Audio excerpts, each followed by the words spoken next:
Welcome students, आज पढ़ेंगे class 12 BST business studies में। आज हम लोग पढ़ेंगे व्यवसाय पर्यावरण का महत्व और उसके घटक जानेंगे।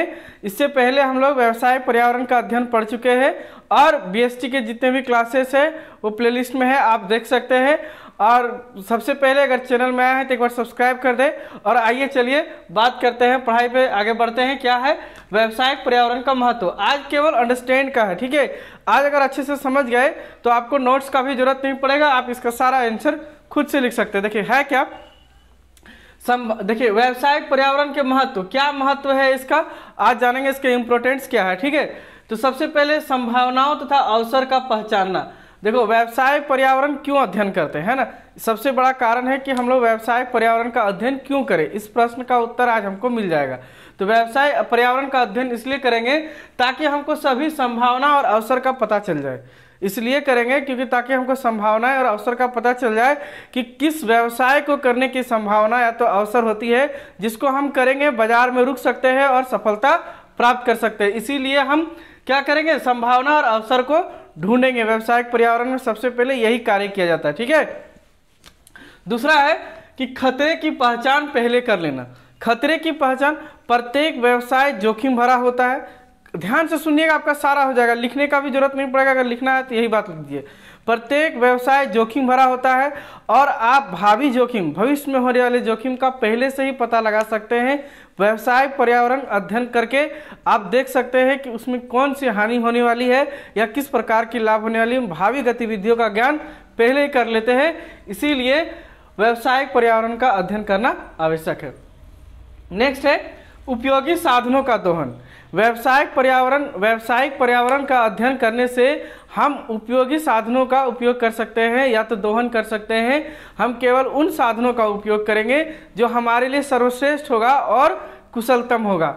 और हम कोशिश करेंगे कि साधनों का क्या वैकल्पिक उपयोग किया जाए, बेहतर से बेहतर उपयोग किया जाए और उत्पादन में वृद्धि की जाए, ठीक है। उत्पादन में क्या किया जाए, हम लोग ऐसा सोचेंगे कि कम से कम सामान में नई से नई तकनीक का इस्तेमाल करके ज़्यादा से ज़्यादा वस्तुएं बनाई जाए और क्या किया, अपने भी मुनाफा कमाया जाए और लोगों को भी खुश किया जाए, ठीक है। नेक्स्ट है तीव्रता से हो रही परिवर्तन का सामना करना। ये आज के बिजनेस का सबसे बड़ा चीज़ है। व्यवसाय अध्ययन ये नहीं कि कोई स्टार्ट करता तभी करता है, लगातार करते रहता है। तीव्रता से हो रहे परिवर्तन का सामना करना, बहुत ही तेजी से बदलाव हो रहे हैं। इन बदलावों को आप लगातार अध्ययन करते रहेंगे। ऐसे लिखते हैं व्यवसायिक पर्यावरण में लगातार बदलाव आते रहते हैं। इन बदलावों को लगातार पढ़ते रहना या अध्ययन करते रहना चाहिए ताकि व्यवसाय को वातावरण के अनुसार ढाला जा सके या समय के मांग के अनुसार चलाया जा सके। पहले टेलीफोन की मांग थी तो पहले टेलीफोन बनता था, अब टेलीफोन का मांग नहीं है, मोबाइल चलता है ना। मोबाइल भी नहीं, अब स्मार्टफोन चलता है, टैबलेट चलता है, लैपटॉप चलता है। तो जिस प्रकार का डिमांड लोगों का होगा वैसे आपको सामान बनाना पड़ेगा। तो आपको परिवर्तन का पता रहेगा तब ना। पहले फ़ोन भी आया, एक कैमरा का फ़ोन आता था, फिर 2, फिर 3, फिर 4, मैंने कई तरह का आता था। तो इसी प्रकार से हम लोग सोच सकते हैं कि अलग अलग बदलाव आ रहा है, उसी बदलाव के अनुसार कंपनी को ले जाना। तो तीव्रता से हो रहे परिवर्तन का सामना करना, व्यवसाय अध्ययन हम लोग लगातार करते रहते हैं ताकि जो कुछ परिवर्तन हो उसको बहुत जल्दी समायोजित कर लिया जाए, एडजस्ट कर लिया जाए, उसके हिसाब से सामान बनाया जाए, ठीक है। 5 नंबर पॉइंट है नियोजन एवं नीति निर्धारण में सहायक। व्यवसाय अध्ययन करने से हम लोग नियोजन आसानी से बना सकते हैं। नेक्स्ट चैप्टर भी हम लोग का नियोजन ही है, पढ़ना हम लोग को नियोजन ही है। नियोजन मतलब जहाँ पहले से ही किसी कार्य को करने से पहले सोच लिया जाता है उसे नियोजन कहा जाता है। किसी कार्य को करने से पहले सोच लेना नियोजन करना, या तो नीति निर्धारण कि क्या करना है, कैसे करना है, कहाँ करना है। इन बातों को हम व्यवसाय अध्ययन करेंगे तो पहले ही पता चल जाएगा।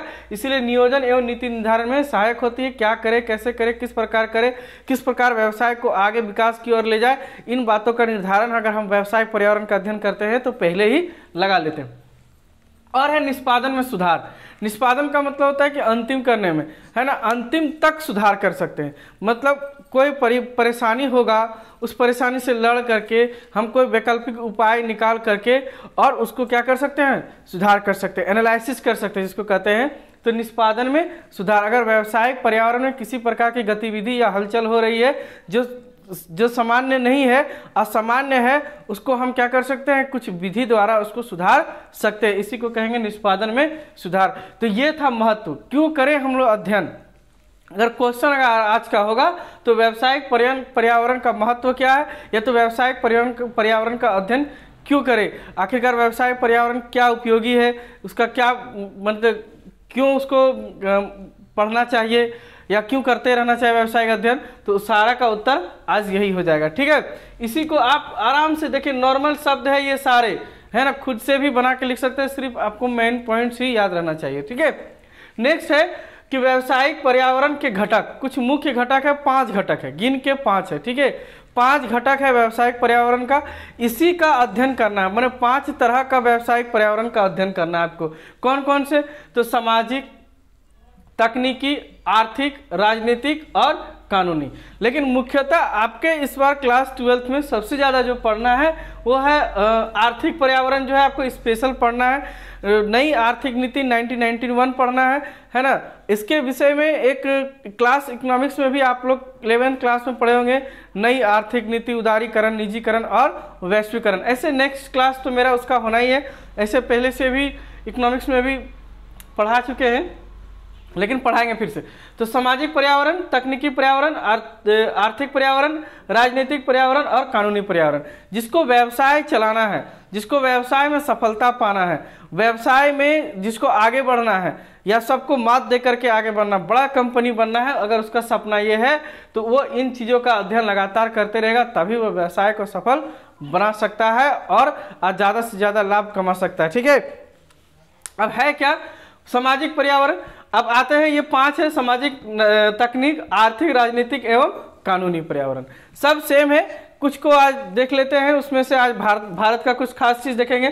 देखिए, सबसे पहले है सामाजिक पर्यावरण। सामाजिक पर्यावरण का मतलब समझेंगे समाज की शक्तियों से।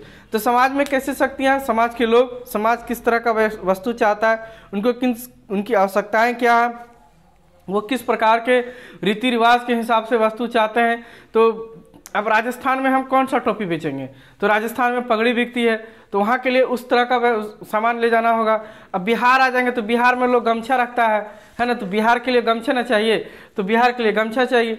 बंगाल चले जाएंगे तो वहाँ के लोग अलग व्यवहार करते हैं, उनके हिसाब से उनका चाहिए। तो जो भी आप सामान बनाएंगे उसको क्या करना, समाज के अनुसार बनाना है।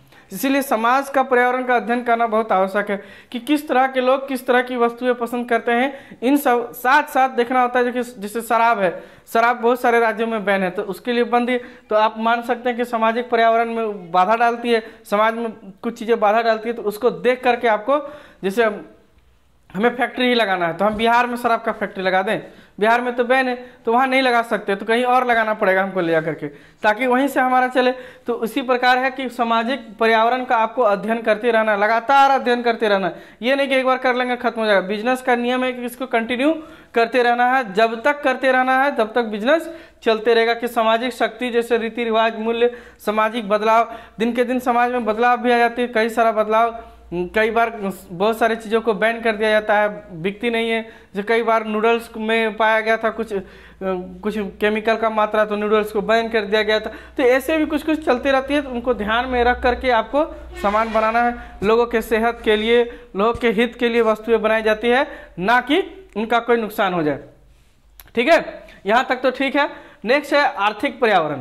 आर्थिक पर्यावरण है, देखिए इसमें एक चीज़ और भी कर सकते हैं कि बंदूक, पिस्तौल, गन ये नहीं बना सकते और ना ही बाजार में बेच सकते हैं, ऐसे तो इलीगल है ही, लेकिन समाज को भी प्रभावित करती है। सोचो अगर दुकान में बंदूकें टांग के बेचा होता तो रोजे 10 गो आदमी मार देता, ऐसे गाँव में गुस्सा लगता है, बंदूक लेता है, हाँ ऐसे मार देता, खत्म हो जाता। तो कहीं ना कहीं समाज इन चीज़ों को आवश्यक नहीं मानता, इसीलिए ये सामान दुकानों में नहीं बिकती है। ठीक है, नेक्स्ट है आर्थिक पर्यावरण।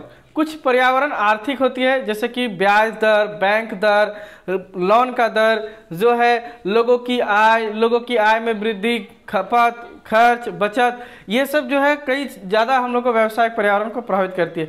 अब लोग कमाएगा नहीं तो सामान खरीदेगा कहाँ से, तो ये भी जानना जरूरी होता है कि कितनी आय है लोगों की, मैक्सिमम लोगों का आय कितना, मिनिमम लोगों का आय कितना है, जो सामान बना रहे हैं वो किसके लिए बना रहे हैं। इकोनॉमिक्स में भी पढ़ाए हैं, आर्थिक समस्या क्यों उत्पादन करे, किसके लिए उत्पादन करे, तो किसके लिए उत्पादन करे पहले से तय कर लेना होता है किसके लिए बनाना है वस्तु को। तो जिसका जैसा आय होगा वही होगा, वही उस वस्तु को खरीद सकता है। तो कई सारा कारण है, इसको हम लोग और अच्छा से पढ़ेंगे, है ना। इस पॉइंट को बस यूं ही आपको केवल डिस्कस कर दे रहे हैं ताकि आप आराम से इसको लिख सकते हैं, कभी भी बैठ के लिख लीजिएगा। फिर है राजनीतिक। राजनीतिक कारण बहुत सारी है। कई बार राजनीतिक कारण से वस्तुएं बिकती नहीं है या तो बिकने लगती है। जैसे कई अभी हाल ही में सीजन आया था दिवाली का, तो दिवाली में चाइना के पटाखे बैन, है ना, पटाखे बैन, तो चाइना के लाइट नहीं खरीदना है, ऐसा कितना सारा माहौल बन जाता है ना। तो ये सब को हम लोग कहते हैं राजनीतिक कारण। तो राजनीतिक तथा वस्तु तथा सेवाओं के उत्पादन पर प्रतिबंध या तो राजनीतिक प्रभाव लग जाता है। क्या लग जाता है? प्रतिबंध या तो राजनीतिक प्रभाव लग जाता है, जिससे क्या होता है उसका भी आपको लगातार अध्ययन करते रहना पड़ता है। जैसे कोई भी बिजनेस बना रहा है, अब मान लो कि चाइना बोलती है चाइना से लेके आए वो चाइना वाला लाइट, है ना, कुछ लोग पहले से ही एड बनाने लगता कि इस बार दिवाली में ना खरीदे चाइना वाला लाइट। लेकिन हमको नहीं लगता कि चाइना का, हमारे यहाँ तो 100-150 में वो लाइट मिलता है, तो 150 का लाइट चाइना से आता है, यही बन जाता है बगल में, कौन जानता है। तो लेकिन लोगों को प्रचार कर दिया कि ये चाइना का है, प्रचार कर दिया कि ये चाइना का है। लेकिन हमको तो लगता है कि ये छोटी छोटी चीज़ें चाइना से नहीं आती, चाइना से तो ज़्यादा स्मार्टफोन आता है। 150 का आदमी लाइट ना खरीदे। देखिए दिवाली में ऐसा प्रचार हुआ था कि लोग 150 का लाइट ना खरीदें, है ना, लेकिन 15,000 का फ़ोन खरीद लो यार, वो तो चाइना का है, रियलमी, ओप्पो, वीवो, जियो जितना है सब चाइना कंपनी। मैंने 150 का मत खरीदना, लेकिन 15,000 का जरूर खरीद लेना, है ना। इस तरह का लोगों के मन में राजनीतिक खाली झूठे दिमाग में कचरा डाल दिया है। कुछ नहीं ऐसा बाबू, समझे।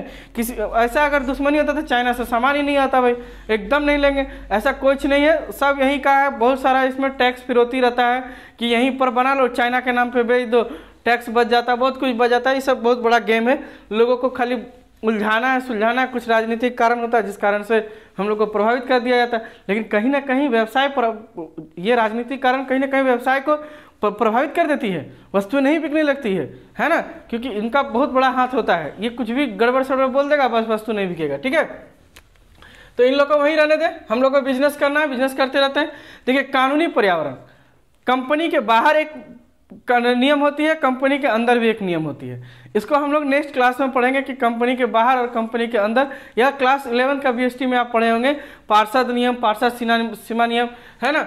तो कंपनी के बाहर तथा कंपनी के अंदर भी कुछ नियम होता है। जैसे कंपनी के बाहर, कंपनी को इस्टेब्लिश करने के लिए आपको कंपनी एक्ट 2013 या तो 1956 कंपनी एक्ट के तहत कंपनी को स्थापना करना पड़ेगा।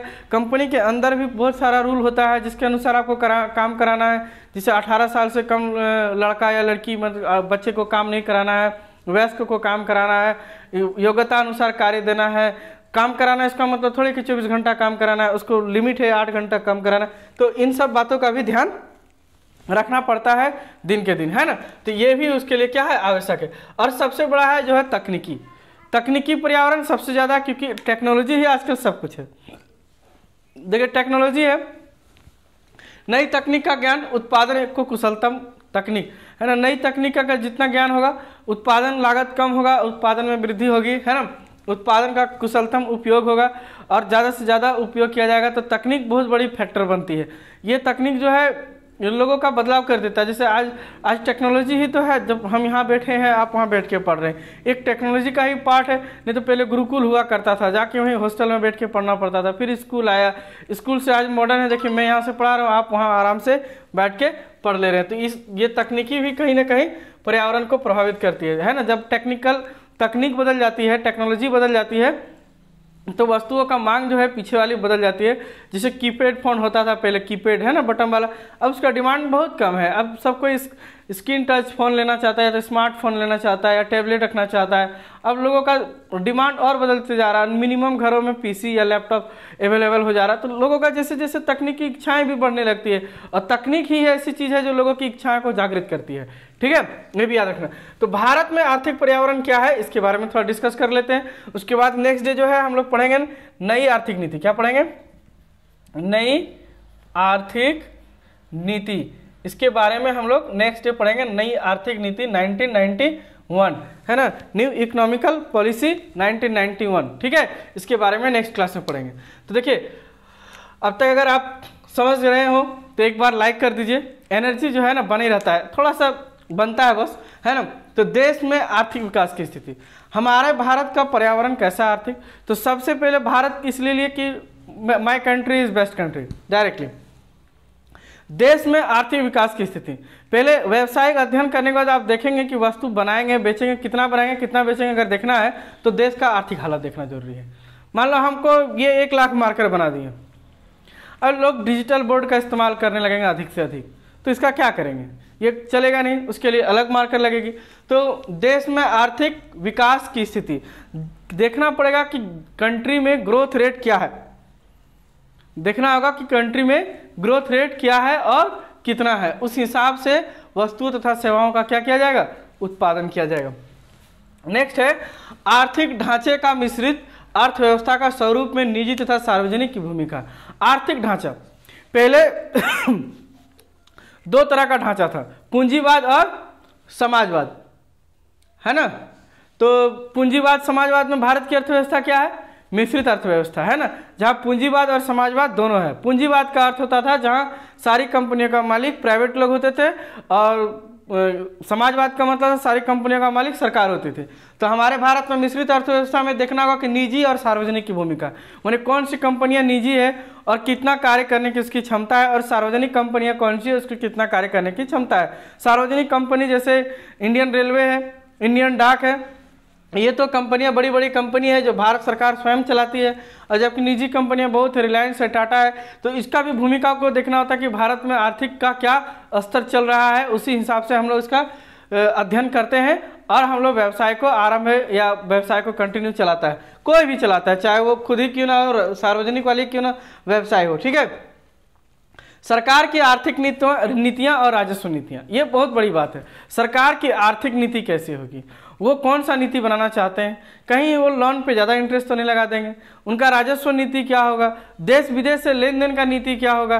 क्योंकि हम अगर मल्टीनेशनल कंपनी खोल लिए हैं, हमको अगर कहीं और भी सामान बेचना है तो सरकार कुछ नियम लगा देगा, उनका टैक्स देखना होगा कि वो टैक्स रेट कितना ले रहे हैं, उसी हिसाब से वस्तु का कीमत भी हो जाएगा, और फिर देखना होगा इम्पोर्ट एक्सपोर्ट चार्जेस कितना है। तो इन सब बातों को सरकार की नीतियाँ भी क्या करती है, अध्ययन करना आवश्यक होता है किसी भी व्यवसाय को चलाने के लिए, है ना। उसके बाद है आर्थिक नियोजन।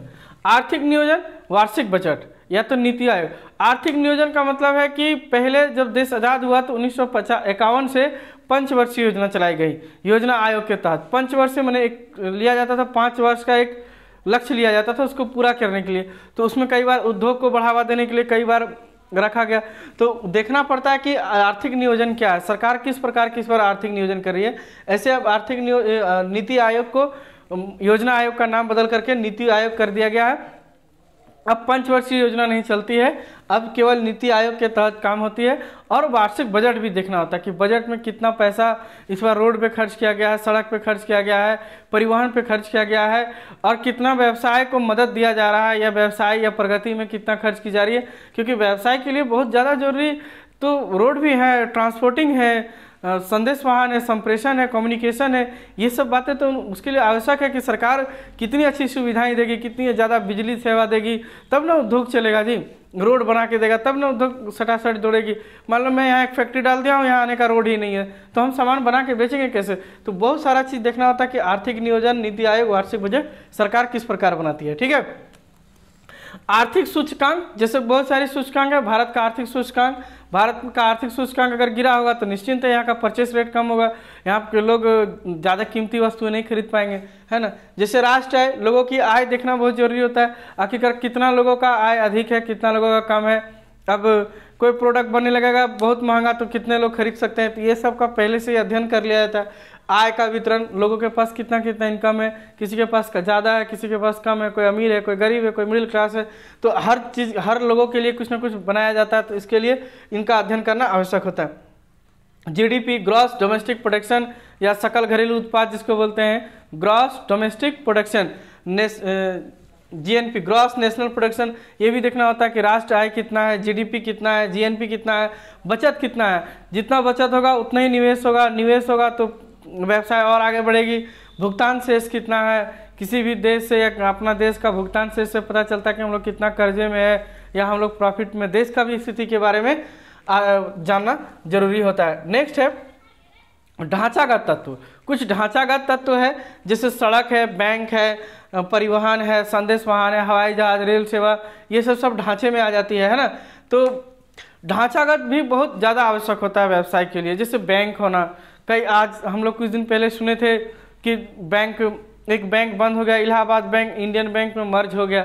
तो ये सब बैंकों का भी बहुत बड़ा रिश्ता होता है, क्योंकि हम लोग जो लोन जो है, ऋण जो है वो कहाँ से लेते हैं? बैंक से लेते हैं, और बहुत ज़्यादा लोन लिया जाता है। आम आदमी को नहीं दिया जाता है, लेकिन बिजनेस करने के लिए बहुत ज़्यादा लोन दिया जाता है। तो कहीं ना कहीं ये प्रभावित करती है। अगर रोड नहीं होगा तो बिजनेस अच्छा से नहीं किया जा सकता है। रोड चाहिए, परिवहन चाहिए, रेल सेवा चाहिए, वायु सेवा चाहिए। सामान केवल बनाना नहीं है, वहाँ तक पहुँचाना भी तो है बेचने के लिए, तो ये भी तो आवश्यक होता है। संदेश वाहन, संदेश वाहन का मतलब है कि सामान को कम्युनिकेशन है ना, टेलीफोन, मोबाइल, इंटरनेट, इन सभी की सुविधाएं होनी चाहिए। अब जहाँ आज भी इंटरनेट नहीं होगा, सोचो वहाँ फ्लिपकार्ट क्या सामान बेचेगा। और साथ साथ और भी बहुत सारी सुविधाएं, जैसे बिजली, पानी, ये सब सुविधाएं, लोगों को रहने की सुविधा, ये इन सब सुविधाओं को हम लोग भारतीय आर्थिक पर्यावरण में पढ़ते हैं। नेक्स्ट क्लास हम लोग ठीक है पक्का पक्की पढ़ेंगे नई आर्थिक नीति 1991, ये चैप्टर 3 जो है उसी दिन खत्म हो जाएगा। आज के लिए इतना ही है। वीडियो अच्छा लग गया होगा एक बार लाइक कर दीजिएगा, और आप लोग बने रहिए, नए हैं तो एक बार सब्सक्राइब कर दीजिए। Thank you.